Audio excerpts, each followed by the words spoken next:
चला तर मग सुरू करूया विद्यार्थी मित्रांनो, इयत्ता 12वी साठी अत्यंत महत्त्वाची लेक्चर सिरीज मॅथमॅटिक्सचे इम्पॉर्टंट क्वेश्चन्स आणि इम्पॉर्टंट थेरम्स आपण डिस्कस करायला चालू केलेला आहे।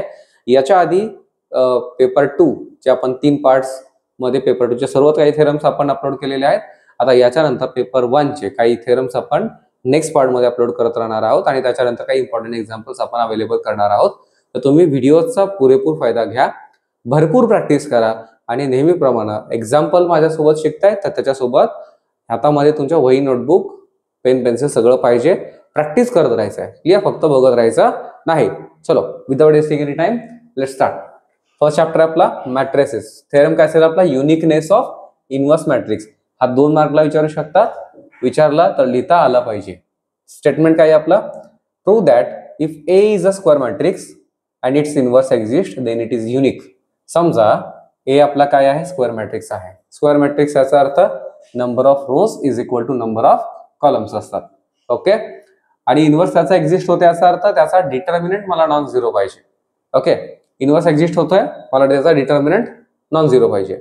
पुढे इनव्हर्स एक्झिस्ट होतोय then it is unique, then it is unique. Inverse जर आपल्याला मिळतं तर युनिक असेल। मग आपण काय म्हणणार? Let A be the square matrix of order m and let its inverse exist होतोय, let if possible। तर समजा B आणि C त्याचे इन्व्हर्सेस आहेत, ओके। 2 इन्व्हर्सेस आहेत, क्लियर? B आणि C त्याचे इन्व्हर्सेस आहेत। जर त्याचे इन्व्हर्स आहेत तर कंडिशन असते, सपोज B त्याचा इन्व्हर्स आहे तर कंडिशन काय असते? AB is equal to BA is equal to identity matrix मला मिळायला पाहिजे। AB प्रोडक्ट म्हणजे A मॅट्रिक्स आणि त्याचा इन्व्हर्स, ओके। AB आणि त्याचा इन्व्हर्स आणि तो स्वतः मॅट्रिक्स AB आणि BA या दोघांचा प्रोडक्ट मला काय मिळाला पाहिजे? आयडेंटिटीज मिळायला पाहिजे, ओके। जर आयडेंटिटी मॅट्रिक्स मिळत असेल तर आपण काय म्हणणार? त्याचा इन्व्हर्स एक्झिस्ट होतोय, क्लियर? आता हे झालं, this is about B matrix, okay, inverse B। आता C साठी काय मिळालं आपल्याला? AC is equal to CA is equal to Y, clear? Now consider, जर सपोज मी B इन्व्हर्स घेतोय, कोणाचा आहे inverse? Inverse of A, B matrix घेतला तर मी काय कन्सिडर करेल की B आहे याचा अर्थ B इंटू आयडेंटिटी आहे, ओके। B इंटू आयडेंटिटी याचा अर्थ B मॅट्रिक्स इटसेल्फ असतो, जसं की 5 into 1 is 5, 4 into 1 is 4, x into 1 is x, तसा B into I is B matrix. But B into I मध्ये I मॅट्रिक्स आपण कन्सिडर करतो, आयडेंटिटी मॅट्रिक्स कन्सिडर करतोय, तर तो I म्हणजे आपल्याकडे AC ऑलरेडी आपण कन्सिडर केला होता, ओके। तर I आपण काय घेऊ शकतो? AC घेऊ शकतो। Then by associative property B into AC म्हणजेच BA इंटू AC असू शकतं, BA इंटू C असू शकतं। Which property? Associative, associative property, associative property, okay. Associative property कुठे? इथं। तर मला काय मिळेल? BA म्हणजेच आपल्याकडे काय आहे? आयडेंटिटी मॅट्रिक्स आहे, याचा अर्थ I इंटू C, आणि I इंटू C असेल तर दॅट मॅट्रिक्स इटसेल्फ असतो, दॅट इज C असतो। त्याचा अर्थ मला मिळतं B is equal to C। B is equal to C म्हणजे भलेही आपण 2 मॅट्रिक्स कन्सिडर केले तरीही मला काय मिळतात? ते इक्वल मिळतात, ओके। इन्व्हर्स दोन्ही कन्सिडर केलेले असतील तरी। आणि याचा अर्थ काय असेल? ही दोन्ही इक्वल मिळतात, याचा अर्थ ते काय असतील? याचे युनिव्हर्स युनिक असतील, इन्व्हर्स काय असतील? युनिक असतील, ओके। आय होप समजलं असेल। नेक्स्ट, तर मॅट्रिक्स मध्ये हा एकच थेरम आहे। Next, trigonometry function. बरं, आता ट्रिग्नोमेट्री फंक्शन मध्ये जनरल सोल्युशनचे प्रूफ आहेत, बट मला तेवढे इम्पॉर्टंट वाटले नाहीत। पण जनरल सोल्युशनचे जे फॉर्म्युलेज आहेत याच्या वरती डिपेंड एक्झाम्पल्स असतात, तर समजून घ्या। एकदा मी रिपीट करेल, प्रिन्सिपल सोल्युशन वरती सुद्धा एक्झाम्पल विचारतील, समजून घ्या। सोल्युशन अल्फाला आपण काय म्हणणार? Of a trigonometric equation is called a principal solution. अल्फाला आपण काय म्हणतो? प्रिन्सिपल सोल्युशन म्हणतोय। पण कधी? तो अल्फा 0 to 2π मध्येच बिलॉंग करायला पाहिजे, याचा अर्थ यायला पाहिजे 0 is less than or equal to alpha less than 2π, 2π पेक्षा स्ट्रिक्टली लेस दॅन असतो तो, तरच आपण काय म्हणणार? त्याला प्रिन्सिपल सोल्युशन म्हणणार। आपण जनरल सोल्युशन कधी म्हणणार? लक्ष द्या, the solution of a trigonometric equation which is generalized by using its periodicity is called general solution. आणि मग आपण त्याची पिरियडिसिटी कशी ठरवतो? By using this formulae. The general solution of sine theta is equal to sine alpha. तर theta मला कसा मिळतो? N pi plus -1/n alpha. तुम्हाला फक्त दोनच फॉर्म्युले पाठ करायचे आहेत. तिसऱ्यापासून सगळ्यांचे सिमिलर फॉर्म्युले आहेत. समजून घ्या. Sine theta is equal to sine alpha साठी theta n pi plus -1/n alpha. Cos theta cos alpha साठी फॉर्म्युला आहे theta is equal to 2n pi plus alpha. Then tan theta is equal to tan alpha साठी n pi plus alpha. Sine square alpha theta alpha साठी n pi plus or minus alpha. Cos square आणि tan square साठी सुद्धा similar फॉर्म्युले आहेत. Tan पासून sine square cos square आणि tan square साठी सेम आहेत. फक्त टॅन साठी तुम्हाला n पाय प्लस अल्फा आहे. क्लिअर? ओके. फक्त तुम्हाला साइन आणि कॉस साठी पाठ करायचा आहे. साइन साठी काय sine theta is equal to sine alpha असेल तर n pi plus -1/n into alpha. Cos theta is equal to cos alpha साठी 2n पाय प्लस अल्फा. समजून घ्या. रिपीट केलेला आहे. प्रॅक्टिस करा. जमून जाईल. ओके. तर next theorem.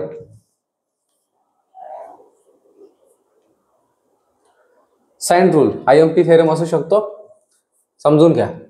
In triangle ABC याच्यामध्ये आपल्याला काय प्रूव्ह करायचं आहे A upon sin A, B upon sin B, C upon sin C is equal to 2R, where R is the circumradius of triangle ABC. असा आहे. तर आपल्याला काय प्रूव्ह करायचं आहे हा रेशो प्रूव्ह करायचा is equal to 2R. Uniqueness पण आपल्याला दाखवावं लागेल. ओके. समजून घ्या. लेट सुरुवात लेट आपल्याला एक परपेंडिक्युलर दिलाय. Let AD is perpendicular to BC. Okay. AD is perpendicular to BC असा आहे. तर मला याचा अर्थ AD इज इक्वल टू काय मिळतं समजून घ्या. AD इज इक्वल टू मला काय मिळतं B साइन C. याचा अर्थ मी जर ह्या C साठी साइन घेतला साइन अँगल घेतला तर साइन C मला इज इक्वल टू काय मिळतं याची अपोजिट साइड. साइन C साठी अँगल C ची अपोजिट साइड आपल्याला काय मिळते AD अपॉन याचा हायपोटेनस आपल्याला काय मिळतो AC. ओके. देन व्हॅल्यू जर पुटअप केल्या तर मला काय मिळतं AD आहे तसाच AC आपल्याकडं B आहे. तर आपल्याला B शिफ्ट केल्यानंतर आपल्याला मिळतं AD is equal to B sine C. Clear? तर मला काय मिळेल AD परपेंडिक्युलर टू BC असेल तर त्याच्यावरून मला AD काय मिळतो हा AD काय मिळतो मला AD is equal to B sine C. कसं आलेलं आहे इथं आलेलं आहे. Note down. ओके. पुढं मग जर मला AD माहित झाला याचा अर्थ हाईट माहित झाली. बेस पण आपल्याला माहिती आहे. ओके. तर समजून घ्या बेस आपल्याकडे BC आहे. पुढं मग जर हाईट माहिती आहे बेस माहिती आहे तर एरिया ऑफ ट्रायंगल मला ABC काय मिळेल बघा. समजून घ्या. Area of triangle ABC is equal to half into base into height. Base आहे BC आणि हाईट आहे आपल्याकडे AD. ज्याच्यामध्ये BC आपल्याकडे किती माहिती आहे A. समजून घ्या. आपल्याकडे BC किती आहे A. हा A आहे. देन AD आपण आताच फाइंड आउट केला होता B साइन C आहे. तर मला काय मिळेल area of triangle ABC is equal to half AB sine C. समजलं?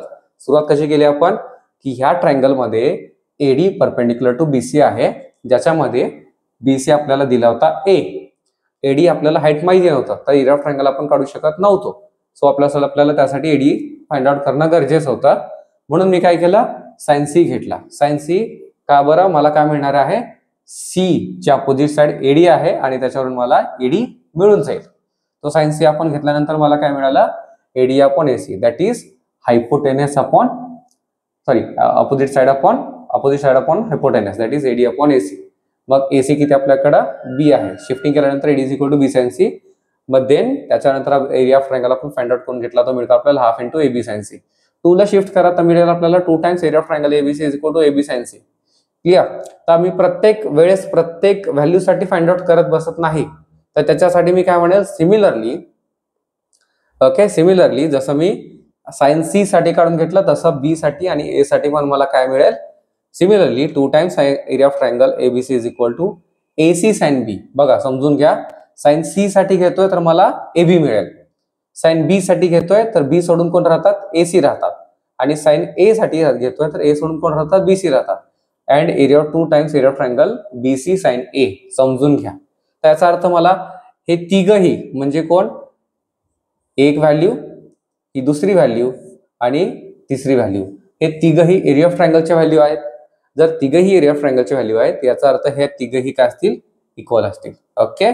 BC sine A is equal to AC sine B is equal to AB sine C. Clear? आता तिघांना मी काय करेल, डिवाइड बाय एबीसी. तिघांना जर डिवाइड बाय एबीसी केलं तर मला काय मिळणार आहे, BC sine A upon ABC is equal to AC sine B upon ABC is equal to AB sine C upon ABC. तर काय मिळतं, हा बीसी आणि बीसी गेट कॅन्सल, एसी आणि AC get cancel, A B आणि A B get cancel, राहतं काय आपल्याला sine A upon A is equal to sine B upon B is equal to sine C upon C. याचा अर्थ आपण असाही घेऊ शकतो, A upon sine A is equal to B upon sine B is equal to C upon sine C. Equation 1 मला मिळतं. समजलं काय करायचं आहे. सुरुवात बघा व्यवस्थित रिपीट करतोय. काय करणार आपण, ट्रायंगल एबीसी मध्ये AD BC, AD perpendicular to BC आहे आणि बीसी आपल्याला माहिती आहे, एडी माहिती नाही. मग area of triangle find out करण्यासाठी एडी आपल्याला फाइंड आउट करणं गरजेचं आहे. आणि एडी ही अँगल सी ची अपोजिट साइड आहे आणि अपोजिट साइड असेल तर आपण कोणती ट्रिग्नोमेट्रिक आयडेंटिटी घेतो, आपण ट्रिग्नोमेट्रिक रेशो साइन घेतो आपण. मग साइन सी काढला, साइन सी वरून आपल्याला एडी मिळाला, किती मिळाला, बी साइन सी. आणि मग ती आपण एरिया ऑफ ट्रायंगल मध्ये व्हॅल्यू यूज केली, त्याच्यावरून आपल्याला 2 times area of triangle ABC, AB sine C मिळाला. सी असेल तर ए बी सांगितलं.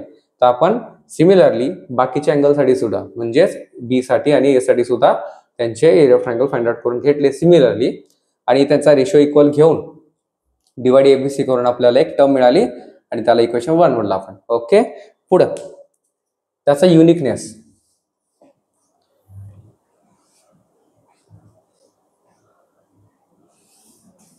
समजून घ्या व्यवस्थित. आपल्याला काय करायचं आहे की त्याचा प्रत्येकाचा रेशो इज इक्वल टू आपल्याला काय प्रूव्ह करायचं आहे. ठीक आहे, आपल्याला याच्यामध्ये A upon sine A, B upon sine B is equal to C upon sine C prove झालेला आहे. But what about 2r, each ratio is equal to 2r आहे.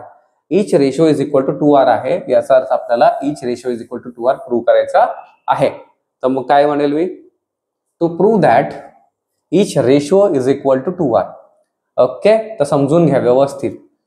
मग मी काय म्हणेल, 2r याचा अर्थ डायमीटर आहे. समजलं, डायमीटर आपल्याला घ्यावी लागेल. आता समजून घ्या. As the sum of 3 angle is 180 degree आपल्याला माहिती आहे. तर याचा अर्थ काय असतं की त्याच्यामध्ये एकतरी अँगल माझा काय असतो, राईट अँगल नसतो. ओके, बघा, sum of 3 angle is 180 degree, at least one of the angle is the of the triangle is not the right angle. Suppose मग त्याच्यातला एक राईट अँगल नाही तर तो कोण असेल आपला, suppose A is not right angle. Okay, A is not right angle. मग अँगल ए कोणता आहे आपल्या ट्रायंगल मध्ये, हा आपला ए काय आहे, suppose A is not right angle. जर हा ए राईट अँगल नाही तर आपल्याला पुढे बघा डायमीटर आपल्याला काढून घ्यावी लागेल. मी म्हणलं होतं आधीच की जर each ratio is equal to 2r आहे त्याचा अर्थ डायमीटर आहे. तर डायमीटर आपल्याला काढून घ्यावी लागेल थ्रू दॅट पॉइंट ए, जो राईट अँगल आपला नाही आणि जो तो डायमीटर आपल्याला सर्कलला इन पॉइंट पी मिळेल. ओके ना, समजून घ्या व्यवस्थित. हे बघा समजून घ्या, ए पॉइंट मधून आपण काय केलेलं आहे, एक डायमीटर ड्रॉ केलेला आहे जो सर्कलला पॉइंट पी मध्ये मिळतोय. समजला. पुढे याचा अर्थ तो ए, ओ ए आणि O P, R plus R is 2r मिळेल. पुढं मग पुढे काय, एक डायमीटर आपण ड्रॉ करून घेतली through point that A point आणि सर्कलला सी पॉइंट मध्ये, पी पॉइंट मध्ये मिळतोय. तर याचा अर्थ आपल्याला एपी किती मिळतोय, 2r मिळतोय आता दाखवलेला. ओके, ओ ए आणि ओपी, याचा अर्थ एपी आपल्याला किती मिळतं, A O plus OP, r plus R is 2r मिळतं. ओके, देन एक ट्रायंगल मिळेल आपल्याला. कोणता triangle, triangle A C P is right angled triangle. समजून घ्या, कोणता आपल्याला, is right angle triangle. Triangle ACP आहे का बघा, ट्रायंगल ए सी पी हा ट्रायंगल आहे. ट्रायंगल ए सी पी हा राईट अँगल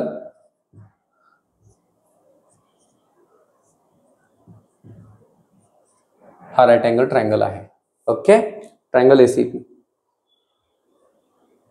समजलं. Triangle ACP is right angle triangle आहे. तर याचा अर्थ आपल्याला 2 अँगल त्याच्यामध्ये मिळतील. कोणकोणते, अँगल एबीसी आणि अँगल एपीसी. अँगल एबीसी हे बघा, अँगल एबीसी आपल्याला इथं मिळेल. ओके, अँगल एबीसी आणि अँगल एपीसी हे दोन्ही पण काय येतात, त्याच सेम आर्क वरती येतात. क्लिअर. तर पुढे बघा, जर सेम आर्क वरती असतील याचा अर्थ दोन्ही अँगल इक्वल असतील. तर measure of angle ABC is equal to measure of angle APC. दोन्ही आर्क जर सेम असतील याचा अर्थ त्यांच्या साइन व्हॅल्यूज पण सेम असतील. याचा अर्थ sine B is equal to sine P. आणि sine B is equal to sine P असेल तर साइन पी म्हणजे काय असतो आपला, हे बघा, साइन पी म्हणजेच अपोजिट साइड बाय हायपोटेनस. याची अपोजिट साइड काय असते आपल्याला, sine P is equal to, याची अपोजिट साइड आहे आपल्याकडे एसी आणि हायपोटेनस आपल्याकडे आहे एपी, बरोबर ना. तर एसी समजून घ्या, sine P is equal to AC as it is. AP आपल्याला किती माहिती आहे, माहिती नाही, सॉरी, एसी आपल्याला व्हॅल्यू किती माहिती आहे, बी माहिती आहे, बरोबर ना. बी माहिती आहे, एपी माहित नाही. माहित आहे की एपी आपल्याला काय माहिती आहे, हे बघा इथं सेंटर होता आपला, मग हा आर प्लस हा आर, मग R plus R is 2r. तर मग आपल्याला काय मिळतो, sine P is equal to B upon 2r. मग साइन पी जर बी अपॉन 2r मिळतो याचा अर्थ साइन बी पण आपल्याला बी अपॉन 2r मिळेल. समजताय. तर मी काय करेल बघा, समजून घ्या, 2r ला लेफ्ट साइडला शिफ्ट करेल आणि साइन बी ला या साइडला शिफ्ट करेल. तर मला मिळेल बघा 2r इज इक्वल टू और B upon sine B is equal to 2r. Equation 2 मिळतं. आणि इक्वेशन 2 मध्ये बघा, सॉरी इक्वेशन 1 मध्ये बघा, A upon sine A is equal to B upon sine B is equal to C upon sine C is equal to आपल्याला 2r prove करायचं होतं. But each ratio मध्ये बी अपॉन साइन बी आलेला आहे. जर बी अपॉन साइन बी 2r आहे तर ए upon sine ए आणि सी अपॉन साइन सी पण 2r असतात, इक्वल असू शकतात. Yes, then from equation 1 and 2 we can say और we get A upon sine A, B upon sine B, C upon sine C is equal to 2r. Okay, I hope समजतंय. खूप detail मध्ये समजवलेलं आहे याला. आणि मध्ये मध्ये जे पॉइंट्स तुम्हाला मी नोट डाऊन करून दिलेले आहेत, समजवलेले आहेत, ते तुम्ही एकदा नोट डाऊन करून घेत चला, म्हणजे थेरम्स तुम्हाला समजून घ्यायला सोपं जाईल. Okay, next.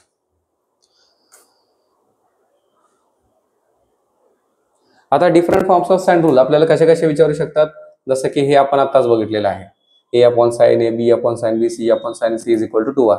ओके, तर आपण समजा each ratio is equal to 2r घेतला तर मला मिळेल A upon sine A is equal to 2r. याचा अर्थ A is equal to 2r into sine A, B is equal to 2r into sine B, C is equal to 2r into sine C. पुढं आपण याच्या आधी काय prove केलं होतं की साइन ए आपल्याला sine A upon A, sine B upon B, sine C upon C is equal to, sorry, हे आपल्याला मिळालेलं, त्याला आपण नंतर त्याचा रेसिप्रोकल घेतला, बरोबर, शिफ्टिंग केलं आपण जस्ट. तर आपल्याला काय, okay, is equal to 2r मिळाला होता, दॅट इज कॉन्स्टंट व्हॅल्यू आहे. तर आपण सपोज के कॉन्स्टंट घेऊ शकतो. तर B sine A is equal to A sine B, C sine B is equal to B sine C, C sine A. दोन दोन रेशो कन्सिडर करायचे तर तुम्हाला अशा व्हॅल्यूज मिळतील. ओके, या फॉर्म मध्ये सुद्धा तुम्ही घेऊ शकता. दोन दोन रेशोज इक्वल घ्यायचे आणि त्याच्यानंतर तुम्हाला ह्या फॉर्म मध्ये सुद्धा साइन रूल मिळू शकतो. नेक्स्ट आहे कोसाइन रूल. समजून घ्या, महत्वाचा आहे, IMP असू शकतो, एक्झामला येऊ शकतात 3 मार्क्ससाठी. विचारू, समजून घ्या व्यवस्थित.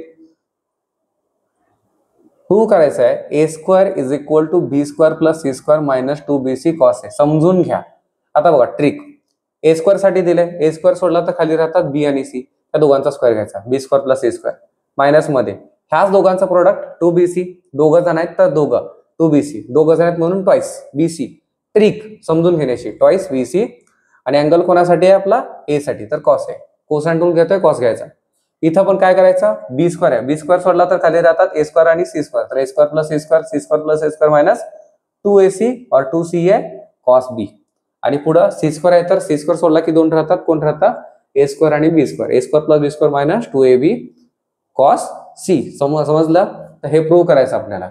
मग त्याच्यासाठी take A as the origin, X axis along AB and the line perpendicular to AB through A as Y axis. समज दिलेलं आहे बघा, समजून घ्या. आपण ओरिजिन म्हणून काय घेतोय, ए पॉइंट घेतोय. ओके, समजून घ्या. एक्स ॲक्सिस अलॉंग AB, हे बघा एक्स ॲक्सिस काय करतो आपण, अलॉंग AB घेतोय and line perpendicular to AB is as the Y axis. बघा आपण काय करतोय, AB च्या अलॉंग एक्स ॲक्सिसला घेतोय, ए आपला ओरिजिन म्हणून कन्सिडर करतोय 0 0, आणि या AB ला एक परपेंडिक्युलर ड्रॉ केला, त्याला आपण वाय ॲक्सिस कन्सिडर करतोय. समजलं. जर असं आहे तर coordinates of that points A, B आणि C काय मिळतील माझ्याकडं, ए चा कोऑर्डिनेट असतील 0 0, कारण ओरिजिन कन्सिडर करतोय आपण, समजा बी पॉइंट आहे तर त्याचे कोऑर्डिनेट समजा आपल्याला ए पासून बी चा जे डिस्टन्स आहे ते सपोज सी आहे तर मला मिळेल C0 ओके आणि सी चे कोऑर्डिनेट्स असतील सपोज C of B cos A B sine C B sine A clear हे त्याचे बी कॉस ए आणि बी साइन ए हे त्याचे कोऑर्डिनेट्स असतील सपोज. मग जर असे कोऑर्डिनेट्स आहेत तर प्रूव्ह दॅट आपल्याला करायचं आहे a square is equal to b square plus c square minus 2bc cos a. Clear तर तुम्हाला हे कोऑर्डिनेट्स व्यवस्थित लक्षात ठेवावे लागतील. a चे कोऑर्डिनेट्स b चे कोऑर्डिनेट्स आणि c चे कोऑर्डिनेट्स a b आणि c समजलं. तर बघा LHS मध्ये आपल्याकडे काय दिले a स्क्वेअर याचा अर्थ माझ्याकडे बघा हे a स्क्वेअर आहे याचा अर्थ हा a square he a square value कोणाची आहे आपली bc ची व्हॅल्यू आहे याचा अर्थ मी असं लिहू शकतो a square is equal to bc square. मग bc स्क्वेअर बघा समजून घ्या bc स्क्वेअर म्हणजे b चे कोऑर्डिनेट आहेत आपल्याकडे C0 आणि c चे d cos a c b sin a. मग आपल्याला b पासून c चा डिस्टन्स फाइंड आउट करायचा आहे तर कोणता फॉर्म्युला यूज करतो आपण डिस्टन्स फॉर्म्युला आणि फॉर्म्युला कसा असतो आपल्याकडे x1 - x2 bracket square y1 - y2 bracket square. तर आपण काय म्हणणार आता then by distance formula that is bc square distance formula आपल्याला काय मिळतो c minus b cos a. समजून घ्या हे बघा x1 y1 x2 y2 हे बघा समजून घ्या इथे लिहितो मी x1 y1 आणि x2 y2 x1 minus x2 that is c minus b cos a bracket square 0 minus b sin a bracket square by distance formula. तर मला काय मिळेल हे बघा a square a minus b bracket square a minus b bracket square is equal to formula काय असतो a square minus 2ab plus b square. तर याच्यामध्ये माझा a कोण असेल c स्क्वेअर समजून घ्या किंवा तुम्ही असं लिहू शकतात a square plus b square minus 2ab a square आपला c square plus b square आपला b square cos square a minus 2ab याचा अर्थ मायनस 2 a c आहे आपला आणि b आपला b cos a आहे प्लस मायनस बघा मायनस b sin a चा ब्रॅकेट स्क्वेअर आहे. आता 0 मायनस मध्ये कोणती टर्म घेतली तर तीच टर्म आपल्याला मिळते त्याचा स्क्वेअर मिळेल आपल्याला प्लस मध्ये दॅट इज मायनस b आहे तर प्लस b स्क्वेअर आणि sin स्क्वेअर a. क्लियर. तर पुढे समजून घ्या c स्क्वेअर आहे तसाच b square cos square a आहे तसाच पुढं b square sin square a just rearrangement करून घेतली. हे बघा या दोघांमध्ये rearrangement b square sin square a आणि मायनस 2bc cos a फक्तच मी राईट साइडला लिहिलेलं आहे रिअरेंजमेंट. पुढं तर बघा ह्या दोघांमध्ये b square cos square a आणि b square sin square a मध्ये आपल्याला b स्क्वेअर कॉमन मिळतोय c square as it is b square दोघांमध्ये कॉमन आहे as it is cos square plus sin square is 1 तो नाही लिहित आपण ओके काय गरज नाही. मग इथं मी रिझन मध्ये लिहितो sin square a plus cos square a is equal to 1 okay. पुढं minus 2bc cos a as it is clear आणि जे की आपल्याला प्रूव्ह करायचं आहे b square plus c square minus 2bc cos a आलं ओके RHS. पुढं similarly we can prove that बाकीचे तिघही आपण काय करू शकतो दोघंही सिमिलरली आपण प्रूव्ह करू शकतो. समजतंय सोपं आहे समजून घ्या व्यवस्थित स्क्रीनशॉट घेऊ शकता.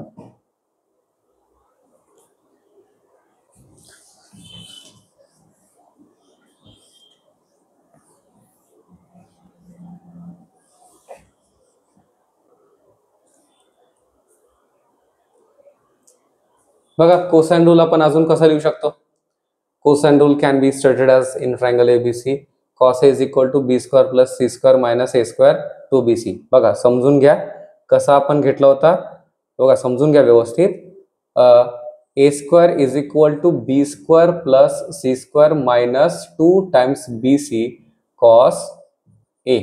तर याला मला काय करायचं आहे cos a च्या फॉर्म मध्ये घ्यायचं ना ह्याला कसं शिफ्ट केलेलं आहे बघा समजून घ्या कसं घेतलेलं आहे ते ओके. तर मी काय करेल ह्या पूर्ण टर्मला लेफ्ट साइडला शिफ्ट करेल याला राईट साइडला शिफ्ट करेल तर मला मिळतं 2bc cos a is equal to b square plus c square minus a square. हा प्लस होता मायनस गेला आणि हा प्लस मायनस होता इकडे आला की प्लस मध्ये जाईल. देन मला cos a is equal to काय मिळेल या टर्मला राईट साइडला शिफ्ट केला की b square plus c square minus a square upon 2bc. समजून घ्या कसं तयार केलं आपण cos a साठी cos a is equal to b square plus c square minus a square upon 2bc. Similarly cos b is equal to b साठी आहे ना तर आपल्याला ए स्क्वेअर आणि सी स्क्वेअर घ्यावं लागेल. तर C square plus A square minus B square upon C आणि ए आहे तर 2c आहे. आता सी साठी आहे तर सी साठी तर सी सोडून द्यायचा, ए आणि बी घ्यायचा, ए square plus B square minus C square आणि ए बी साठी तर ट्वाइस ए बी. ओके, समजलं? ट्रिक सांगतोय तुम्ही नोट डाऊन करून घेत चला. नेक्स्ट आहे प्रोजेक्शन रूल, इम्पॉर्टंट असू शकतं. ओके, समजून घ्या व्यवस्थित. प्रोजेक्शन रूल मध्ये आपल्याला प्रूव्ह करायचं आहे in triangle ABC A is equal to B cos C plus C cos B. अजून एकदा तेच, ए साठी आलाय ना तर बी आणि सी साठी असणार आहे, ए साठी आलाय तर बी आणि सी साठी असेल. बी घेतोय कॉस सी घ्यायचा, सी घेतोय कॉस बी घ्यायचा. ओके, बी घेतोय तर सी घ्यायचा, सी घेतोय तर बी घ्यायचा. ट्रिक देतोय A is equal to B cos C plus C cos B. B घेतोय तर सी आणि ए मध्ये येणार C cos A cos C, आणि सी घेतोय तर ए आणि बी मध्ये येणार ए कॉस बी कॉस ए. कळालं? फर्स्ट प्रूव्ह करू आपण. बघा समजून घ्या.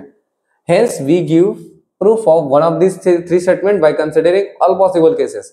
मग 3 केसेस असतील आपल्याला. समजून घ्या कोणकोणते cases. To prove that A is equal to B cos C plus C cos B, let altitude that is height that is perpendicular drawn from that point A to BC. Okay, from point A to meet BC in D. Okay, AD is perpendicular to BC. समजताय? तर पुढं मला काय मिळेल, BD is called projection of AB on BC. Then आपण काय म्हणू शकतो समजून घ्या. हे बघा, देन मला काय मिळेल, हा जो BD आहे तुम्हाला काय मिळेल, प्रोजेक्शन मिळेल. ओके, इथं P आहे. देन मला BD काय मिळेल, projection of AB on BC. या AB साठीची प्रोजेक्शन आपल्याला काय मिळेल, आपल्याला BC वरती मिळून जाईल. AB ची प्रोजेक्शन आपल्याला BD मिळते. ओके, पुढं DC आपल्याला DC कोणाचं प्रोजेक्शन असेल, मग AC चा असेल का? येस. कशावरती? त्या BC वरती. बरोबर, समजून घ्या. हे बघा, मग हा DC हा प्रोजेक्शन कोणाचा असणार आहे, हा DC AC चं प्रोजेक्शन असेल. ओके, DC कोणाचं प्रोजेक्शन आहे, AC चं प्रोजेक्शन आहे. आणि BD हे कोणाचं प्रोजेक्शन आहे, AB चं प्रोजेक्शन आहे. असं आहे. तर आपण काय सांगणार पुढे बघा. Then projection of AB on BC, AB on BC is AD. Okay, AD बघा लक्षात द्या. Projection of AB on BC is equal to AD आहे. याचा अर्थ C cos B आहे. समजून घ्या, C cos B आहे. का बरं C cos B? समजून घ्या व्यवस्थित. मला काय मिळणार, projection of AB on BC is C cos B. तर मला जर याचा मी कोसाइन अँगल घेतला, याचा अर्थ मी cos B घेतला, तर मला काय मिळतं, adjacent side. Okay, adjacent side by hypotenuse. Okay, आता ऍडजस्टंट साइड बाय हायपोटेनस काय मिळतं मला, BD अपॉन AC. बरोबर ना, सॉरी AB त्याचा हायपोटेनस आहे. तर मला काय मिळतं, cos B is equal to BD आपल्याकडे किती आहे माहिती नाही. ओके, आणि आपल्याकडे AB किती आहे, C आहे. देन मला BD काय मिळतं, देअरफॉर BD मला मिळतं C cos B.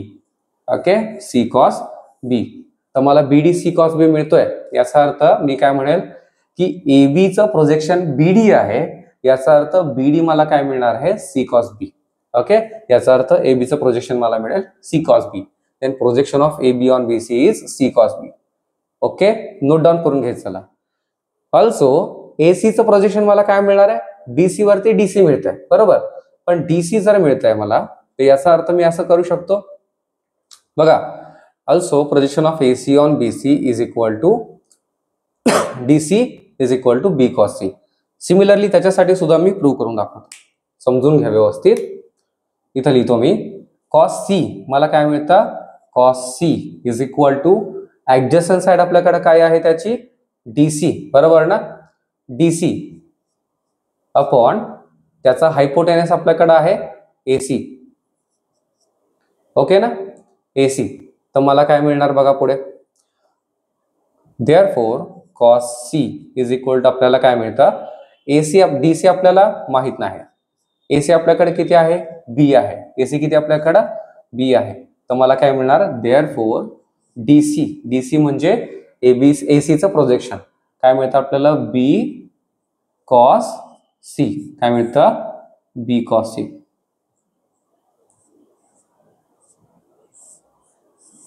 Okay, B cos C. समजलं, बी कॉस सी आणि हा सी कॉस बी. कसं आलं, कळालं? ओके, मग हे प्रोजेक्शन्स आपल्याला मिळालेले आहेत. Now from figure we have A म्हणजेच हे बघा, हे ए व्हॅल्यू म्हणजेच काय आपल्याकडं, बीसी ची व्हॅल्यू आहे. हे समजून घ्या की ए व्हॅल्यू म्हणजे आपल्याकडं बीसी ची व्हॅल्यू आहे आणि बीसी ची व्हॅल्यू याचा अर्थ माझ्याकडं बीडी प्लस डीसी असतं. ओके, आणि आपल्याला माहित आहे की हे बीडी कोणाचं प्रोजेक्शन आहे, एबीचं आहे. डीसी कोणाचं प्रोजेक्शन आहे, एसीचं आहे. आणि आपण आत्ताच फाइंड आउट केलं, बीडी आपल्याला काय मिळतो, बीडी आपल्याकडं सी कॉस बी म्हणजे प्रोजेक्शन ऑफ एबी आणि डीसी आपल्याला मिळतो B cos C that is projection of AC. समजून घ्या. मग पुढे A is equal to BC that is BD plus DC. BD plus DC. BD आपल्याला मिळालेला आहे बी सी कॉस बी आणि DC B cos C. Clear? समजून घ्या. अरेंजमेंट केलं, रिअरेंज फक्त. बी कॉस सी समोर घेतोय प्लस सी कॉस बी घेतोय, याचा अर्थ आपल्याला हेच प्रूव्ह करायचं आहे फर्स्ट मध्ये. समजलं? प्रत्येक पॉइंट नोट डाऊन करून घ्या. खूप डिटेल मध्ये घेतोय, लक्षातून अजिबात नाही जाणार तो जर तुम्ही काळजीपूर्वक लक्ष दिलेलं असेल, समजून घेतलेलं असेल. ओके, स्क्रीनशॉट घेऊ शकता किंवा नोट डाऊन करून घ्या. Best option is that.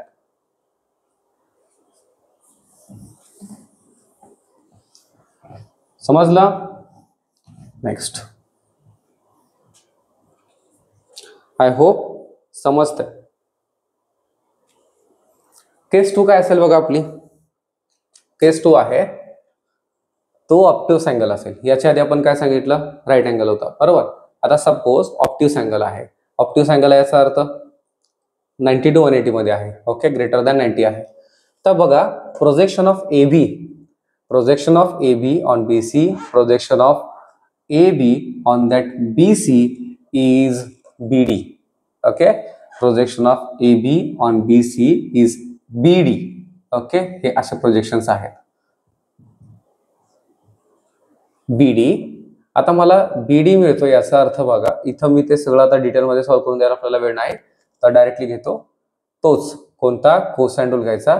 Then C cos of pi minus B is equal to cos of pi minus B, alert angle formula minus C cos B. Okay, minus C cos B. Cos of pi minus theta is equal to minus cos theta, हा alert angle formula. C cos of pi minus B is equal to minus C cos B. आणि projection of AC मला काय मिळणार आहे, BC मिळणार आहे. बघा, DC मिळेल.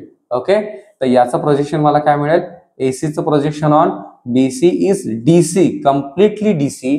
तर मला काय मिळेल, बी कॉस सी. ओके, जो आपण आधी फाइंड आउट करून दाखवला होता तुम्हाला. तर देन फ्रॉम फिगर आपल्याला काय मिळेल बघा, ए म्हणजेच complete value that is BC. मला काय मिळेल, बीसी कधी मिळेल बघा, समजून घ्या. डीसी जर मी मायनस केला, सॉरी डीसी मधून जर मी बीडी मायनस केला, हे बघा ही कम्प्लीट व्हॅल्यू आपल्याला डीसी आहे आणि याच्यामध्ये हा बीसी एवढाच आहे. ओके, तर समजून घ्या, मला बीसी पाहिजे ना, तर डीसी मधून हे बघा ह्या कम्प्लीट व्हॅल्यू मधून ही मायनस मला व्हॅल्यू करायची आहे, बीडी मायनस करायचं आहे. तर मला रिमेनिंग व्हॅल्यू मिळेल तर डीसी मायनस बीडी. तर समजून घ्या, डीसी मला काय मिळतोय, डीसी म्हणजे बी कॉस सी. डीसी म्हणजे B cos C minus as it is BD आपल्याला काय मिळतोय, projection of AB on BC is minus C cos B. तर मायनस मायनस इज प्लस, तर B cos C plus C cos B. कधी, जर आपला angle ऑप्टिव्ह असेल तर. ओके, पुढं लास्ट केस आहे राईट अँगल असेल तर. ओके, पहिला acute, then obtuse, then right. समजलं?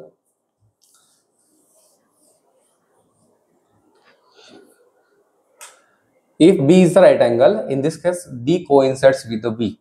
बघा, समजून घ्या, जर असा आहे तर RHS आपल्याला काय दिलेलं आहे, B cos C plus C cos B. आता समजून घ्या, बी कॉस सी आपल्याला काय माहिती आहे, बीसी. समजून घ्या, बी कॉस सी आपल्याकडे काय माहिती आहे, बीसी. सी कॉस बी आपल्याला काय मिळेल, 0 मिळेल. का बरं, डी कोइन्साइड्स विथ बी आहे.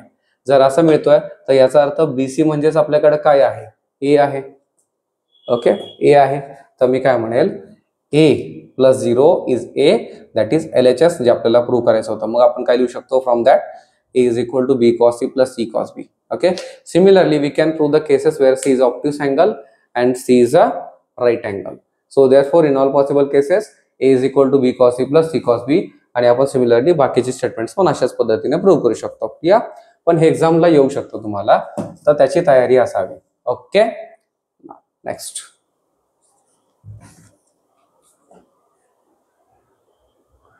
Application. Just a minute. Application of sine rule, cosine rule and projection rule. बघा, हा व्हिडिओ जरा लेंथी असू शकतो कारण ट्रिग्नोमेट्री मध्ये आपले बरेच थेरम्स आहेत. तसंही मी याच्यामध्ये जनरल सोल्युशन आणि जनरल सोल्युशनचे थेरम्स प्रूव्ह नाही केले कारण त्याचे थेरम्स रेअरली विचारले जाऊ शकतात, पण 90% त्याचे एक्झाम्पल्स विचारले जाऊ शकतात. सो तुम्ही एक्झाम्पल्स वरती भर द्यायचा आहे. हा, जे थेरम्स IMP आहेत, जसं की साइन रूल आहे, कोसाइन आहे, प्रोजेक्शन रूल आहे, ते मी प्रूव्ह करून दाखवलेलं आहे तुम्हाला. हाफ अँगल फॉर्म्युला ही आहे. तर हे सगळे थेरम्स मी ट्रिग्नोमेट्री मधले घेतो, सो त्याच्यामुळे थोडासा व्हिडिओ लेंथी होतोय, पण काही नाही, आपल्यासाठी महत्त्वाचंच आहे. ओके, बाय चान्स आला तर ते आपल्यासाठी बेनिफिशियल ठरेल. ही इन्व्हेस्टमेंट बेनिफिशियल आहे, समजून घ्या व्यवस्थित.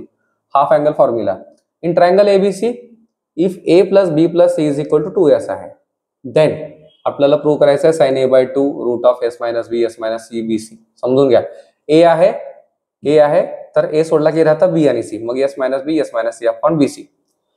बघा, cos A/2 आहे, cos A/2 cos असेल तर मग S of S minus A upon BC, आणि पुढं sin tan A/2 असेल तर S minus B S minus C upon S of S minus A. Clear? समजून घ्या, सगळंच प्रूव्ह नाही करायचं आपल्याला, एक दोन प्रूव्ह करणार आपण आणि मग तुम्ही समजून जाऊ शकता की कसं प्रूव्ह करायचं आहे. समजून घ्या. We have, okay, we have काय माहिती आपल्याला, cos A is equal to 2 sin square A/2. Okay, identity cos A is equal to 2 sin square A/2. Clear? Okay, समजून घ्या. Okay, 1 minus cos A is equal to 2 sin square A/2. तर पुढे आपल्याला काय मिळणार, 1 मायनस B square plus C square minus A square upon 2BC is equal to 2 sin square A/2. तर next काय मिळेल, क्रॉस मल्टिप्लाय करा, 2BC into 1 is 2BC minus B square, minus separate करा, minus B square minus C square minus minus C plus A square upon 2BC is equal to 2 sin square A/2. Clear? तर बघा, check करा, मी काय करेल, A square separate घेईल जो plus मध्ये आहे आणि या सर्वांना एका ब्रॅकेट मध्ये शिफ्ट करेल. तर मला मिळेल मायनस कॉमन घेतल्यानंतर B square plus C square हा मायनस मध्ये जाईल मायनस 2BC. बघा, आणि ह्याला सेपरेट करण्याचं ब्रॅकेट मध्ये घेण्याचं कारण काय आहे, हा A मायनस B ब्रॅकेट स्क्वेअरच्या फॉर्म्युल्यामध्ये राहील त्याच्यासाठी. ओके, तर A स्क्वेअर मायनस मायनस का बरं, कारण दोघं मायनस मध्ये आहेत, मायनस कॉमन घेतला, प्लस मध्ये जातील आणि हा प्लस मध्ये तर मायनस मध्ये जाईल, divided by 2BC is equal to 2 sin square A/2 आहे तसाच. पुढे A स्क्वेअर आहे तसाच minus A square plus B square minus 2AB म्हणजेच B square plus C square minus 2BC म्हणजेच B plus C bracket square, sorry B minus C bracket square upon 2BC is equal to 2 sin square A/2. कळालं? पुढे हे बघा, समजून घ्या, A square minus bracket square, याचा अर्थ A square minus B square, याचा अर्थ असतं A minus B into A plus B.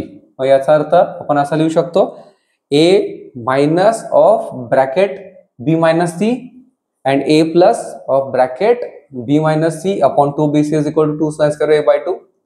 then पुढं तर नेक्स्ट स्टेप मध्ये आपल्याला काय मिळेल बघा, समजून घ्या, A minus of B minus C आहे, तर मला काय मिळेल इथं, A minus B plus C, okay, हा first bracket into A plus B minus C. समजतंय काय मिळतं, A plus B minus C. पण आपल्याला गिवन मध्ये आहे A plus B plus C. जर मला इथं A plus B plus C आणायचं आहे, याचा अर्थ मला A प्लस B घ्यावा लागेल. समजलं? जर प्लस B घ्यायचं आहे तर मला मायनस B पण द्यावा लागेल, बरोबर ना? तर मग ऑलरेडी मायनस B त्यांच्याकडे आहेच आहे, प्लस C, बरोबर. पुढं A प्लस B ऑलरेडी आहे, मायनस B त्यांच्याकडे ऑलरेडी आहे, तो मायनस नकोय आपल्याला, प्लस C मध्ये पाहिजे. मग प्लस C घेतोय आणि मायनस C करून त्याला डिलीट करतोय. तर मला काय मिळेल, A plus B as it is plus C as it is minus B minus 2B. Okay, adjustment, A plus B plus C आहे, मायनस C मायनस 2C. समजलं? Adjustment upon 2BC as it is equal to 2 sin square A/2 आहे तसा. But आपल्याला माहिती आहे की हा A plus B plus C म्हणजेच काय, आपल्याकडे 2S आहे, then 2S minus 2B. Again A plus B plus C म्हणजे काय, आपल्याकडे 2S आहे, तर 2S मायनस 2C. तर काय मिळेल बघा, next upon 2bc is equal to 2 sine square a by 2. हा 2 आणि 2 इकडचा गेट कॅन्सल, तर काय मिळतं s minus B S minus C upon bc is equal to sine square a by 2. आणि जर आपण स्क्वेअर रूट घेतला तर मला मिळतं sine a by 2 is equal to root of s minus B upon s minus C upon bc. समजला? समजून घ्या व्यवस्थित, कळेल. तर हे मध्ये मध्ये जे फॉर्म्युले दिलेले आहेत एकदम नोट डाऊन करून घ्या.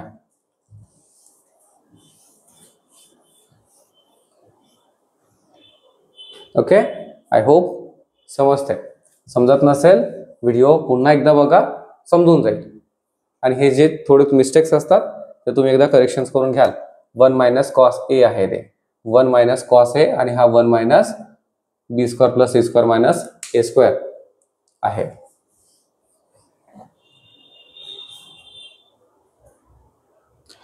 Next we have 1 plus cos A is equal to 2 cos square A by 2. Second आहे आपल्याला प्रूव्ह करायचा ना. तर याच्यामध्ये आपण काय करणार बघा, समजून घ्या. कॉस ए समजून घ्या, 1 प्लस आहे तसा कॉस ए म्हणजे माहिती ए सोडला की राहतं B square plus C square minus A square upon 2bc is equal to 2 cos square A by 2 आहे तसाच by cosine rule. Cross multiply करायचं, समजून घ्या. 2bc into 1 is 2bc plus B square minus plus A square minus A square upon 2bc आहे तसाच is equal to 2 cos square A by 2 आहे तसाच. पुढं समजून घ्या व्यवस्थित, B square plus C square plus 2bc ह्या दोघांना एकाच ब्रॅकेटमध्ये घेतलं मी. का बरं? कारण याच्यापासून मला एक फॉर्म्युला मिळेल A plus B bracket square A square plus B square plus 2ab. Okay, minus A square आहे तसाच upon 2bc is equal to right side आहे तशीच. तर मला मिळतं B square plus C square plus 2bc म्हणजेच B plus C bracket square minus A square. आता इथे बघा again A square minus B square आपल्याला मिळतोय. याचा अर्थ आपल्याला काय मिळतं, A minus B into A plus B. Okay, याचा अर्थ B plus C plus A into B plus C minus A upon 2bc is equal to 2 cos square A by 2. Again तीच ऍडजस्टमेंट आपल्याला करायची आहे. इथं A plus B plus C आपल्याला already मिळालेलं आहे, फक्त आपल्याला इथे एक ऍडजस्टमेंट करायची आहे. कोणती ऍडजस्टमेंट करायची आहे? ए प्लस बी प्लस सी आला पाहिजे, पण ए जो आहे तो मायनस मध्ये आहे. मग जर मला ए द्यायचा आहे तर प्लस मध्ये, तर ए मायनस पण करावं लागेल. याचा अर्थ मला काय मिळेल हे बघा, मला जर बी प्लस सी प्लस ए घ्यायचा आहे तर मायनस पण करावं लागेल आणि ऑलरेडी त्यांच्याकडे एक मायनस आहे. तर मला काय मिळणार, A plus B plus C minus 2a upon सर्व टर्म्स आहे तशाच. तर मला मिळतं B plus C plus A that is 2s, B plus C plus A that is 2s minus 2a as it is 2 आणि हा 2 गेट कॅन्सल आणि हा पण 2 गेट कॅन्सल, बरोबर. इज इक्वल टू मला हा 2 पण गेट कॅन्सल. तर मला मिळेल S of S minus A upon B C. आणि जर स्क्वेअर रूट घेतला की आपल्याला मिळतं रूट मध्ये. Clear? That is we want to prove. I hope clear आहे, समजतंय.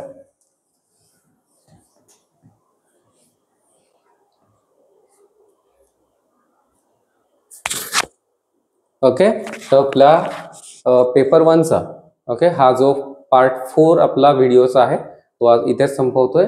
याच्यानंतरचे काय जे नेक्स्ट थेरम आहे ते नेक्स्ट पार्ट मध्ये बघायला मिळतील. आय होप तुम्हाला सर्व काही समजतंय. नसेल समजत तर व्हिडिओ अजून एकदा बघा. कमेंट सेक्शन मध्ये तुम्ही तुमचे डाऊट्स विचारू शकता. मी नंतर बघेल आणि त्याच्यावरती अजून एकदा व्हिडिओ तयार करेल. Okay, thank you.